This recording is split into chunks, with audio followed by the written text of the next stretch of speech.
Hello and welcome everyone to the Carbohydrate Chronicles, a podcast about glycoscience and glycoscientists.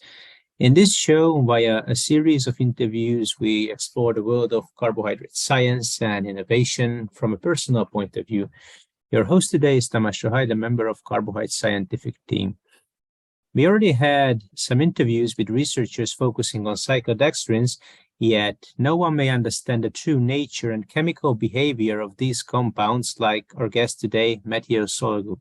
He is less interested in the traditional uses of cyclodextrins within the pharma industry, like small molecule solubilization and stabilization, and he focuses much more on creating unique compounds with future and unbelievable applications, truly moonshot goals. Matthieu is a professor at Sorbonne University and president of the organic division of the French Chemical Society, yet above all, one of the world's leading experts in cyclodextrin and carbohydrate medicinal chemistry.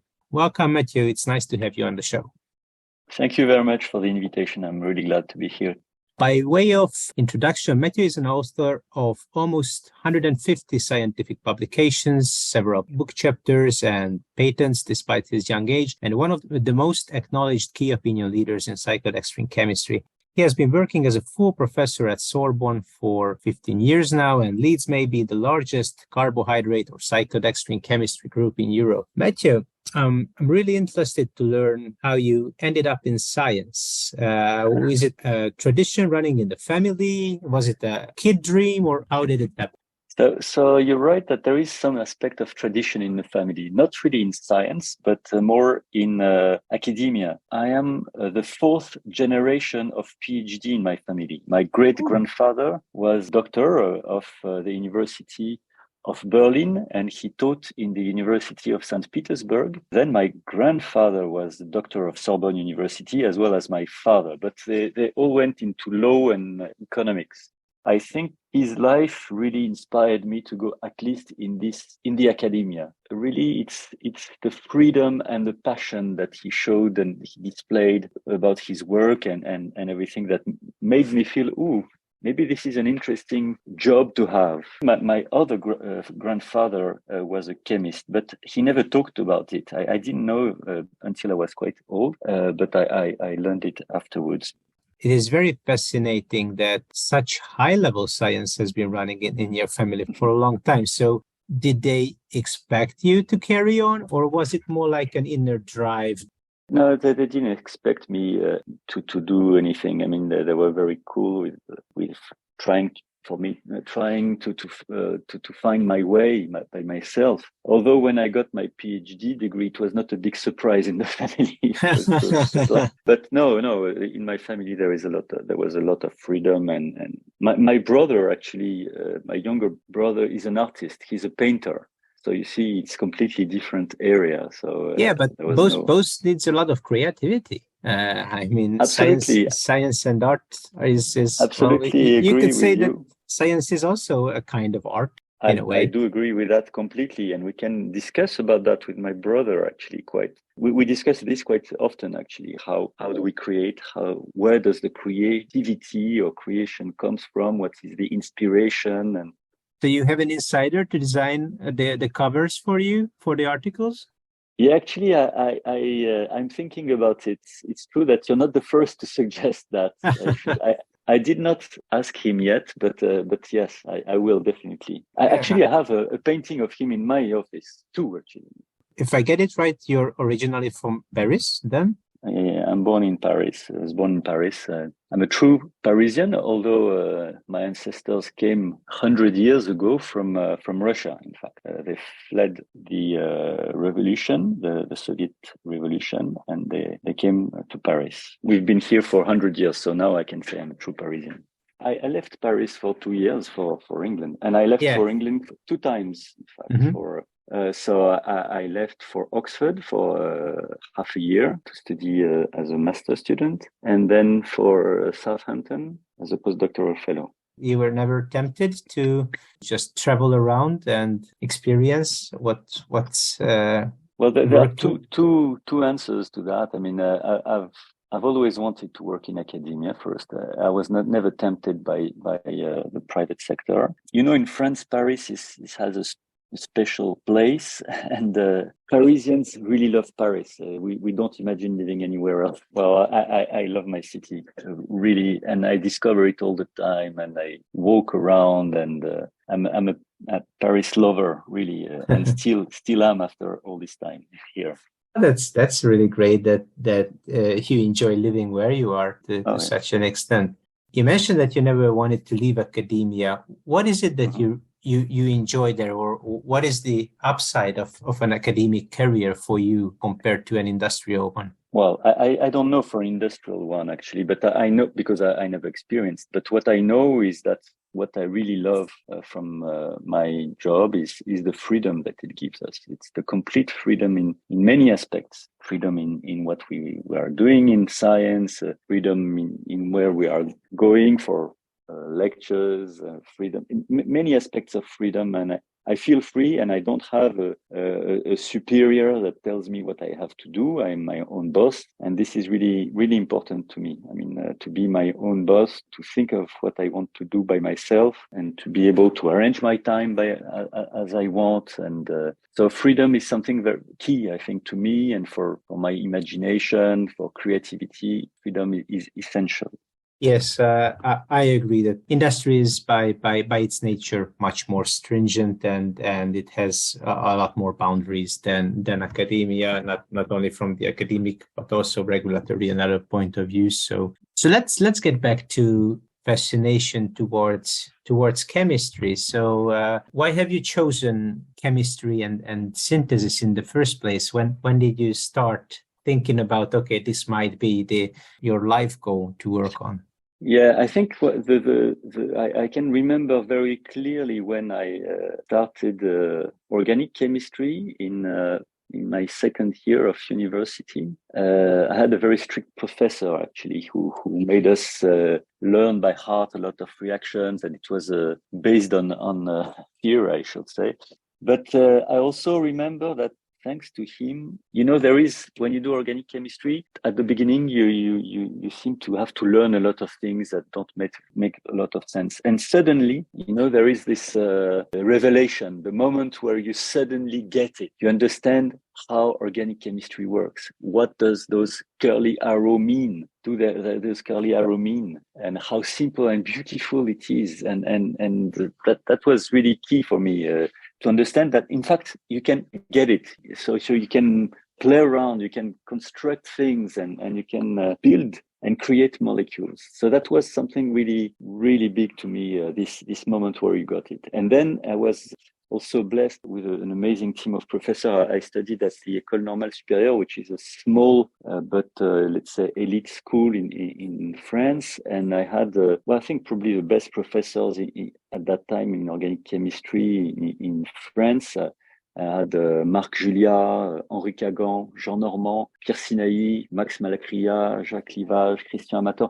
So many big names. I mean, Marc Julia, there is the Julia reaction, which is close to the Wittig reaction. Henri Cagan should have had the Nobel Prize for asymmetric synthesis. Pierre Sinaï, well, we'll talk about him later because he's a famous glycoscientist, and so many other people. And yeah, I was really lucky to have all these guys, and that made me love this organic synthesis, in fact. That's a really impressive list of names to live up to. Do you have any, I don't know, role models among them that you want to live up to professionally or personally? I mean, they all are role models, I would say. I mean, Jean Normand was particularly important, for example, for me. At one point, I was hesitating with my PhD, and he really very subtly and very nicely pointed me into the good direction. Well, my mentor is Pierre Sinaï, who was my PhD supervisor, and I took a lot of from him, and he was someone very important to me. I also, my mentors from my master degree in Oxford which was George Fleet, was really important, as well as my postdoc mentor, Tom Brown. So yeah, it's great to be to interact with those when you're a young student, to interact with great people who are really nice. In fact, with you, they just want you to succeed, and that's really what I want to do with my students. I just wanted to say that, yeah, when I hear your students speak and present their work at symposia, it truly feels that, well, you're probably following the steps of your teachers, because yeah, the quality of the work and the professionalism really irradiates from the work that you're doing now as well. Well, that's nice. I mean, they are very good, and we try to work together and as a team. So that's important for me, and I just appreciate them. And I think this is important to be to support with kindness the students, as well as some as a father, as I do with my children, with kindness, but also I expect things from them because I think they can deliver. Loving them strictly is a term that we use in Hungary. Yeah, that's a good term. And when did carbohydrates come into the picture? When did you started to focus on carbohydrates? So carbohydrates, I had the opportunity to go abroad for 6 months, and I went to one of my professors. They didn't teach carbohydrates yet, which was Pierre Sinaï. I always wanted to do something which was between chemistry and biology. I always had this dream of, like, curing cancer and stuff. He was, and he said, "Okay, I have someone for you." It's an interesting idea, story. It's because he just accepted a postdoc from George Fleet's lab, Anthony Fairbanks, who then became a great professor and a great friend. He said, "Okay, I will send you to George Fleet's lab, and I will take Anthony Fairbanks." And so I went to George Fleet. I didn't really know what was being done there, and I learned. And then suddenly I learned how to love sugars and sugar chemistry in George Fleet's lab. Very simple chemistry, very neat, very beautiful, very elegant. Synthesis of aminosugars, and my first subject here was a synthesis from L-rhamnose. I can remember it was great, and it worked really well, actually. And in fact, George asked me if I wanted to carry on a PhD, and I don't really know why, but I said no. I wanted to come back to Paris. I started with Pierre Sinaï at that time. And when you came back, did you continue immediately with carbohydrates, or that was absolutely later? Yeah, it was my second year of master. I went directly to work with Pierre Sinaï. I worked at that time on the debenzylation reaction. In fact, no, it was a rearrangement reaction of unsaturated sugars into cyclohexanes. And during that time, we discovered a side reaction, which was quite annoying for us, because the rearrangement was triggered by triisobutyl aluminium. And there was a side reaction which happened to be a debenzylation reaction. And in fact, my subject changed a bit, and I studied and discovered this debenzylation reaction on sugars. And this is where everything started, in fact, about the debenzylation of sugars, and then it became debenzylation of cyclodextrins, etc. I just wanted to ask, when did cyclodextrins get into the picture? Do you also recall that? Yeah, I recall that very well. It's in fact a trip by Pierre Sinaï, and the project was to convert the cyclodextrin into carbocyclodextrins, the cyclodextrin with cyclohexanes instead of pyranose rings. That didn't work. And then I was working at that time with a postdoc, which was called Alan Pierce. And it was the end of my PhD. And I told him, well, maybe if rearrangement don't work, you should try the debenzylation. And he did. And he found the bis debenzylation. And then I came back from postdoc. I got a position in this same lab as an assistant professor. If you look at the bigger picture of your devotion towards chemistry, what is the best part for you? Well, there is, as we said before, a lot of joy in seeing young people becoming, adults in chemistry in your hands, and that's a great joy. And I think as I grow older, to work with people who always have the same age is a great joy too, because you feel you don't age that much. Although, yeah, great source of joy, of course, is those little moments where suddenly you realize that you discovered something. That's not that often, but the joy is quite intense, I must say. It's really, it's more than joy, I guess, something close to happiness. You get addicted, yeah. Yeah, absolutely, yes. I can imagine, but it's still very fascinating that you could, stick to those to the very core fascinations that you had in the very beginning, and despite rising in your career, you still find the time to devote to what you really. But that's really what we do, no? I mean, if you rise in your career to become an administrative guy, it's a complete waste of time. You are here because you have done research, because you can do it, and this is what you love. Speaking about things that you love to do, what do you love to do when you're not in the lab? So in your free time, do you have any hobbies? Yeah, I have many hobbies. First of all, I have a family, and that's a big hobby that takes some time, but which I really love taking, reading. I love the movies. I love.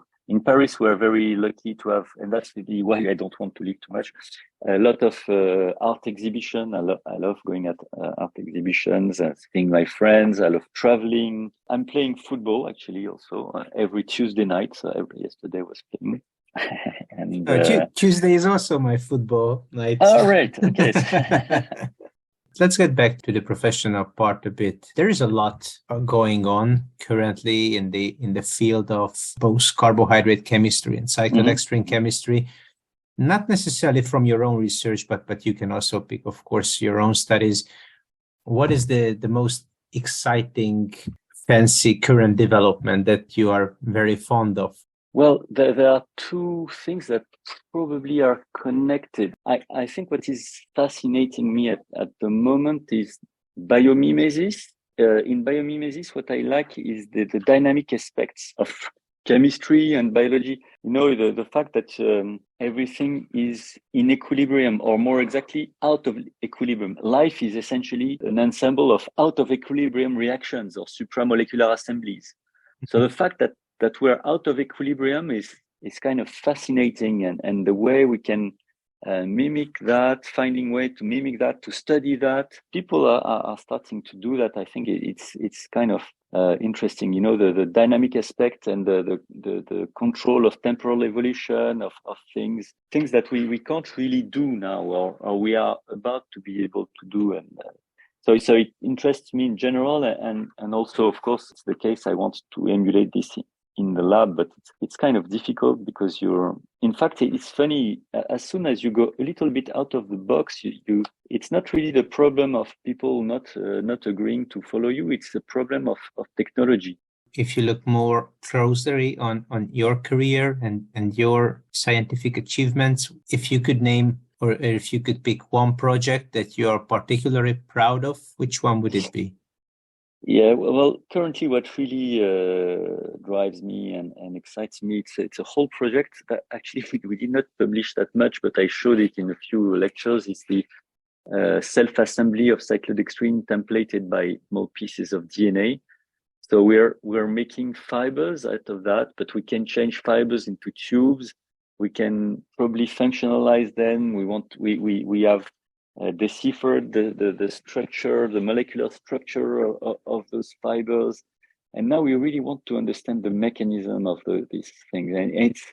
And the more we dig into it, the more complex it seems to be, and more difficult it is to study too. So this is really exciting too. I mean, we really feel that there is something big there from our perspective, and that we would be able to apply that to many things in biology, in therapeutics, or even in energy. I was thinking with a colleague of mine how to make some kind of solar cells which would be assembled on a fibers that would self-assemble and these kind of things. But of course, it's far-fetched. But I think there is big thing there. Was this kind of unexpected behavior of cyclodextrins like the unexpected discoveries that you mentioned? Absolutely, it was unexpected. It was a pain for the students at the beginning. In fact, it's a project that we designed quite a long time ago, and that didn't work for a very long time. And we had cryo EM sessions with the students. So I was going with the students because I was very excited. Maybe we will see the assemblies. And I don't know, probably the 10 first sessions we didn't see anything, and we spent hours looking at something, and the students' face was really going from excited to completely disgusted and sad. And this project is really horrible. And suddenly one day, for some reason, we changed some parameters, and suddenly we saw fibers appearing. And in fact, not only did we see fibers, but we saw fibers which were much, much, much bigger than what we expected. We expected to see some very small fibers and assemblies, and suddenly we see gigantic half a micrometer assembly. It was like, so then we understood that there was some. It was a great moment. How about the other parts of the equation about failures? Do you recall any really painful ones that would offer a lesson to learn from? Yeah, of course, we had many failures, and many failures before succeed. As I told you, that first of all, we spent a lot of time failing in this project, and then we were rewarded by something that was unexpected. I also have a big regret. Started to do assemblies templated by DNA. I don't know. I spent, it's not a good term, but a few students were sacrificed on this project. That did not work, but I'm sure it should work.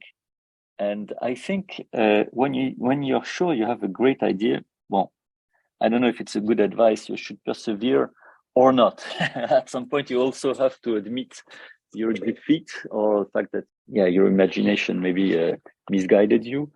But we had many failures. I mean, before the assembly, we designed many other cyclodextrin monomers that were supposed to assemble, and they did not assemble. They made a lot of aggregates, so we thought that they assembled, but they didn't really assemble. So really, we need. So if I have an advice, is to admit to look into the failures as something that you have to learn. And okay, didn't assemble the way we expected. That means that we didn't expect right, basically, and that we need to adjust, to change, to look into other things, to look at other parameters. And always accept the result that is given, in fact, by science. And this result is what it should be. The result that you get is the result that it should be. You have to change yourself and to change your strategy or your design or something. Or are you stubborn in your research? So I don't know. Do you have an inner compass that suggests you if you should still pursue or you should drop? Can you drop a project at all? Yeah. I can drop a project. I'm quite stubborn, yes, but at some point I drop things. I give it all the chances it can get, and then if it doesn't work, we drop it. You should be persistent. Without that, there is no big achievements can be made. I think that's very clear. Yeah. A last question that we ask everyone on the show. It's not related to science. If you could have dinner with a historical figure or celebrity or fictional character, you can name it, dead or alive, not necessarily from science, who would it be and why? First guy that comes to my mind is Dostoevsky, actually. I would love to have dinner with this fantastic writer. I think he foresaw the whole 20th century. He's probably an interesting character also because he must have a quite strong personality. I don't know, must have had, but and his imagination is incredible. I mean, the character of the great Inquisitor in the Brothers Karamazov is just mind blowing. And although I'm sure if we have dinner, I wouldn't find any questions to ask him because I would be shy. But I hope you enjoyed the recent episode of Carbohydrate Chronicles today, delivered to you by Carbohydrate. We talked with Matthieu Sollogoub, a professor from Sorbonne University, and learned about his persistence and an ever-learning attitude that eventually pays off until you feel this wow or eureka moment, and you, as you said, you simply get it, you simply understand how things work, and the world opens up for you. And that freedom, creativity, and passion are really essential to do with science. after this conversation, I'm really inclined to say that you're really balancing somewhere between a scientist and an artist. Maybe you're the sculptor of cyclodextrins or something like that. I cannot really wait to see how these topics that we talked about evolve and learn more about them from you personally or from the publications that you make. And I really hope that they'll find their way to real life applications. So thank you, Matthieu, really for being with us today. I really enjoyed our conversation. Thank you very much for the invitation. I also really enjoyed discussing with you. Thank you all for listening to this interview. Next week, in the next episode of Carbohydrate Chronicles, we'll talk with Eren Bilenzoy, who also deals with cyclodextrins at Hacettepe University in Turkey, yet from a completely different perspective. He is a pioneer in pharmaceutical technology, nanotechnology, and drug delivery, and we'll share with you how you can use cyclodextrins in cancer therapy. Your host was Tamás Rohajda from Carbohydrate. I hope you'll join me in our next episode too. See you in 1 week. Goodbye.